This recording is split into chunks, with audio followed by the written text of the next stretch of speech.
হাসিনার ক্ষমতাচ্যুতির পেছনে সত্যিই কি যুক্তরাষ্ট্রের হাত আছে? এবং সর্বশেষ জানাবো জাতীয় সরকার ও দ্বিকক্ষ বিশিষ্ট সংসদের পরিকল্পনা জানালেন তারেক রহমান। এতক্ষণ শুনছিলেন সংবাদ শিরোনাম, এবার বিস্তারিত। হাসিনার ক্ষমতাচ্যুতির পেছনে সত্যিই কি যুক্তরাষ্ট্রের হাত আছে? বাংলাদেশে দীর্ঘ 16 বছর দাপটের সঙ্গে চালিয়ে যাওয়া ক্ষমতাচ্যুত হয়ে চলে যাওয়া শেখ হাসিনা এখন ভারতে অবস্থান করছেন। গন্তব্যের গতিপথ নিয়ে নানা গুঞ্জন হলেও এখন ভারতেই মোটামুটি স্থায়ী হচ্ছেন। বাংলাদেশের শীর্ষ দল আওয়ামী লীগকে ফেলে জীবন বাঁচাতে চলে যাওয়া শেখ হাসিনার কি ভবিষ্যৎ, সেটা নিয়ে দলের মধ্যে ব্যাপক আলোচনা। তার চেয়েও কম আলোচনা থেমে নেই দলটির কি হবে সেটা নিয়ে। টানা ক্ষমতায় থেকে দলের ব্যাপক প্রসারও মিলেছিল, কিন্তু আপাতত সকলেই গা ঢাকা। 15 আগস্ট একটা শোডাউনের কথা শেখ মুজিবুর রহমানের মৃত্যুবার্ষিকীতে ঢাকায় তার মুরালে এসে শ্রদ্ধাঞ্জলি দেয়া ও মৌন মিছিলের, কিন্তু সেটা নিয়ে অনিশ্চয়তার দোলাচাল শুরু। কারণ গোপালগঞ্জ ও বিভিন্ন ধরনের সরকার বিরোধী হুমকির প্রেক্ষিতে 15 আগস্টের ছুটি বাতিল করা হয়েছে। শেখ হাসিনাকে বাংলাদেশে ফেরানোর জন্য উত্তেজিত একদল আওয়ামী লীগের নেতাকর্মী যেভাবে উত্তাল করেছিল এবং ঢাকা খুলনা মহাসড়ক অবরোধ করেন, সেই সূত্র ধরে সেনাবাহিনীর সদস্যদের ব্যাপক মারধর, অস্ত্র লুট ও তা উঁচিয়ে মিছিল এবং সেনাবাহিনীর গাড়িতে আগুন দেয়। ওই ঘটনায় অন্তত কয়েক হাজার সেনাবাহিনী যে অ্যাকশনে গেছেন সেটা দ্বিতীয়বার আর টু শব্দ করেনি গোপালগঞ্জ, সব নীরব ভূমিকায়।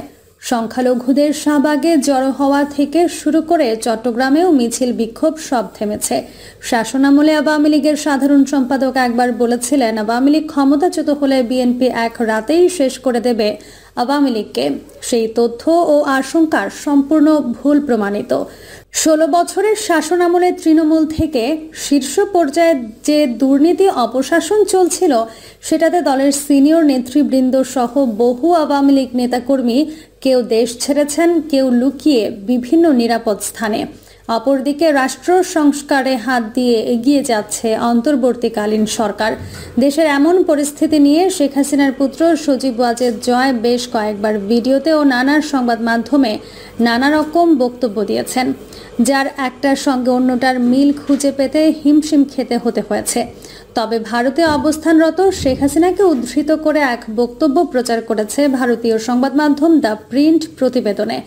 শেখ হাসিনার বার্তা উদ্ধৃত করে দ্য প্রিন্ট প্রতিবেদনে বলা হয়, আমি যদি যুক্তরাষ্ট্রের হাতে সেন্ট মার্টিন ও বঙ্গোপসাগর ছেড়ে দিতাম তাহলে আমি ক্ষমতায় থাকতে পারতাম। এতে বলা হয়, যুক্তরাষ্ট্রের সঙ্গে শেখ হাসিনার সরকারের টানাপোড়েন চলছিল বেশ অনেক দিন ধরেই। চলতি বছরের জানুয়ারিতে সংসদ নির্বাচনের আগে তিনি বলেছিলেন, বিমান ঘাঁটি করতে দেওয়ার বিনিময়ে তাকে সহজে ক্ষমতায় যাওয়ার প্রলোভন দিয়েছিলেন এক শ্বেতাঙ্গ ব্যক্তি। কোনো বিদেশি শক্তির দ্বারা ব্যবহৃত না হওয়ার জন্য নতুন অন্তর্বর্তী সরকারকে সতর্ক করেছেন বাংলাদেশের ইতিহাসের সবচেয়ে দীর্ঘমেয়াদে ক্ষমতায় থাকা প্রধানমন্ত্রী। শেখ হাসিনা বলেন, লাশের মিছিল যাতে দেখতে না হয় সেজন্য আমি পদত্যাগ করেছি। তারা আপনাদের লাশের ওপর দিয়ে ক্ষমতায় আসতে চেয়েছিল, আমি তা হতে দিইনি। তিনি আরও বলেন, তিনি দেশে থাকলে হয়তো আরও প্রাণহানি হতো, আরও অনেক সম্পদ হানি হতো। দলীয় নেতাকর্মীদের উদ্দেশ্যে দেওয়া বার্তায় শেখ হাসিনা দেশে ফিরে আসার অঙ্গীকার করেছেন। আওয়ামী লীগ সভাপতি বলেন, আমি শিগগির ফিরব ইনশাল্লাহ। পরাজয় আমার, কিন্তু জয়ী হয়েছে বাংলাদেশের জনগণ। আমি নিজেকে সরিয়ে নিয়েছি, আপনাদের সমর্থন নিয়ে আমি এসেছিলাম, আপনারা ছিলেন আমার শক্তি। আপনারা যখন আমাকে চাননি তখন আমি নিজে থেকে সরে গেছি, পদত্যাগ করেছি। আমার যেসব কর্মী সেখানে আছেন তারা কেউ মনোবল হারাবেন না, আওয়ামী লীগ বারবারই উঠে দাঁড়িয়েছে। ভারতীয় সংবাদ মাধ্যম দ্য ইকোনমিক টাইমসের প্রতিবেদনে বলা হয়, ভারতে যাওয়ার পর একাধিকবার জাতীয় নিরাপত্তা উপদেষ্টা অজিত দোভালের সঙ্গে দেখা হয়েছে শেখ হাসিনার। ভারতীয় নিরাপত্তা এবং কূটনৈতিক কর্তাদের সঙ্গেও কথা হয়েছে তার। তবে গত 11 আগস্ট রোববার ভারতের পররাষ্ট্র মন্ত্রণালয় থেকে জানা গেছে, আওয়ামী লীগ সরকারকে ক্ষমতাচ্যুত করা এবং বাংলাদেশের সাম্প্রতিক পরিস্থিতির জন্য তিনি আমেরিকাকে সরাসরি দায়ী করেছেন। ওই সূত্র মতে, দেশ ত্যাগ করার আগে যে বক্তব্য তিনি দেশবাসীর উদ্দেশ্যে দিতে চেয়েছিলেন তাতেও এর উল্লেখ ছিল বলে সংশ্লিষ্ট সূত্রে জানা গেছে। শেখ হাসিনা জানিয়েছেন, আমেরিকার কথা মতো বঙ্গোপসাগরে একক আধিপত্যের জন্য সেন্ট মার্টিন দ্বীপ তাদের ছেড়ে না দেওয়ার মাশুল হিসেবে তিনি ক্ষমতাচ্যুত হয়েছেন। তিনি বাংলাদেশিদের সতর্ক করেছেন, তাদের ওপর মৌলবাদীরা যেন ভর না করে। শেখ হাসিনা আশা প্রকাশ করেছেন তিনি আবার নিজের দেশে ফিরে যাবেন। তিনি মনে করেন আওয়ামী লীগ বারবার ঘুরে দাঁড়িয়েছে, আবার দাঁড়াবে। তার দলের বহু নেতাকে হত্যা এবং ঘরবাড়ি জ্বালিয়ে দেওয়ার খবরে তিনি অত্যন্ত ব্যথিত। যুক্তরাষ্ট্রের প্রতিবাদ। বাংলাদেশের সাবেক প্রধানমন্ত্রী শেখ হাসিনাকে ক্ষমতাচ্যুত করার ক্ষেত্রে যুক্তরাষ্ট্রের কোনো সংশ্লিষ্টতা নেই বলে জানিয়েছে হোয়াইট হাউস। সম্প্রতি গণ অভ্যুত্থানের মাধ্যমে ক্ষমতা ও দেশ ত্যাগে বাধ্য হয়েছেন হাসিনা। তার ক্ষমতাচ্যুতির বিষয়ে যুক্তরাষ্ট্রকে দায়ী করেছে কেউ কেউ। এর জবাবে 12 আগস্ট সোমবার হোয়াইট হাউস স্পষ্ট জানিয়েছে, হাসিনার ক্ষমতা হারানোর পেছনে কোনো রকম যোগসূত্রতা নেই। যুক্তরাষ্ট্রের মার্কিন হস্তক্ষেপের অভিযোগকে তারা মিথ্যা বলে অভিহিত করেছে বলে বার্তা সংস্থা রয়টার্স জানায়। হোয়াইট হাউসের মুখপাত্র কারিন জিন পিয়ের এক বিবৃতিতে জানিয়েছেন, হাসিনার ক্ষমতাচ্যুতির বিষয়ে যুক্তরাষ্ট্রের সংশ্লিষ্টতা থাকার অভিযোগ সম্পূর্ণ মিথ্যা। তিনি আরও বলেন, আমাদের আদৌ কোনো সম্পৃক্ততা ছিল না। যুক্তরাষ্ট্রকে জড়িয়ে যে কোনো খবর বা গুজব নিছক মিথ্যা।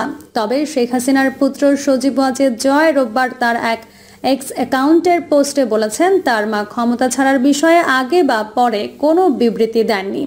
এসব বক্তব্যকে মিথ্যা বলে হোয়াইট হাউস জানিয়েছে। হোয়াইট হাউস বলে, আমরা বিশ্বাস করি বাংলাদেশের জনগণ ভবিষ্যৎ সরকার নির্ধারণ করেছে এবং আমরা তাদের পাশে আছি।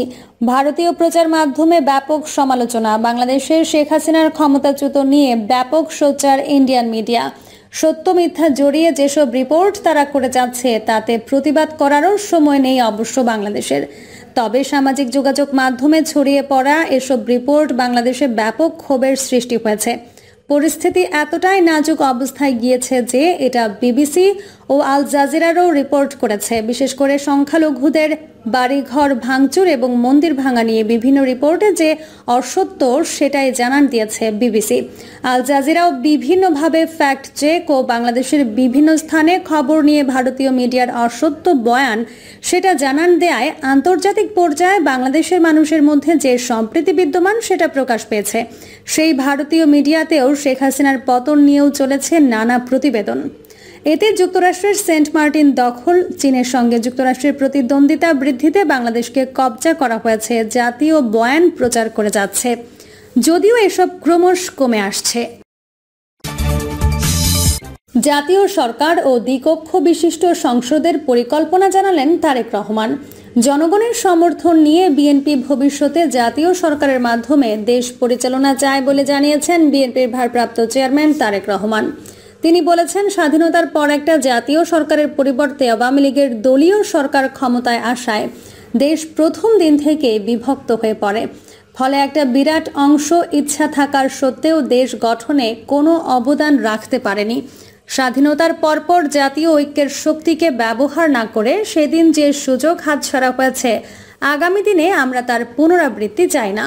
তারেক রহমান আরও বলেন, এদেশের মানুষের জন্য গণতন্ত্র আর ভোটাধিকার পুনরুদ্ধারের সংগ্রামে যারা অংশগ্রহণ করেছেন তারা আগামী দিনে দেশ পরিচালনায় অংশগ্রহণ করবেন, যাতে দেশ তাদের অবদানের সুফল থেকে বঞ্চিত না হয়। আজ বুধবার বিএনপি ঢাকা বিভাগের মাঠ পর্যায়ের নেতাকর্মীদের সঙ্গে মতবিনিময় অনুষ্ঠানে বিএনপির ভারপ্রাপ্ত চেয়ারম্যান তারেক রহমান এই কথাগুলো বলেন। এ সময় দলের স্থায়ী কমিটির সদস্য মির্জা আব্বাস, আব্দুল মঈন খান ও গয়েশ্বর চন্দ্র রায় উপস্থিত ছিলেন। দেশে দ্বিকক্ষ বিশিষ্ট সংসদ ব্যবস্থা সংবিধানে সংযুক্ত করার পরিকল্পনা জানিয়ে বিএনপির ভারপ্রাপ্ত চেয়ারম্যান বলেন, আমাদের আরও একটা গুরুত্বপূর্ণ সংস্কার পরিকল্পনার কথা দেশবাসীকে জানানো প্রয়োজন মনে করছি। দেশে প্রথাগত রাজনীতির সঙ্গে সম্পৃক্ত নন, কিন্তু দেশ গঠন, উন্নয়ন ও পরিচালনায় অংশগ্রহণ করতে চান এমন অসংখ্য জ্ঞানী, গুণী শিক্ষক, শিল্পী, সাহিত্যিক, সাংবাদিক, গবেষক, চিকিৎসক, বিশেষজ্ঞ ও মানবাধিকার কর্মী রয়েছেন।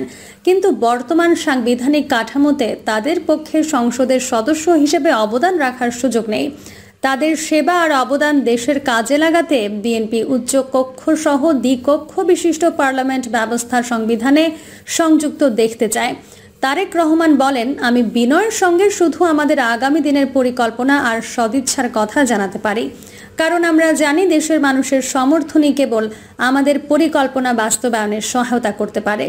জাতীয় সরকারে কারা থাকবেন তার ইঙ্গিত দিয়ে তারেক রহমান বলেন, জনগণ নিশ্চয়ই সেসব দল বা ব্যক্তিকে জাতীয় সরকারের সামিল দেখতে চাইবেন না যারা পুরো দেশটাকে একটা দল আর পরিবারের ব্যক্তিগত সম্পত্তিতে পরিণত করেছিল, যারা তথাকথিত উন্নয়নের নামে আমাদের প্রত্যেকের কাঁধে 1.5 লাখ টাকার ঋণের বোঝা চাপিয়ে হাজার হাজার লাখ লাখ কোটি টাকা বিদেশে পাচার করেছে। প্রিয় দর্শক, এই ছিল এখনকার সর্বশেষ সংবাদ। আপডেট সব সংবাদ পেতে চ্যানেলটি সাবস্ক্রাইব করে বেল আইকনটি ক্লিক করে রাখুন।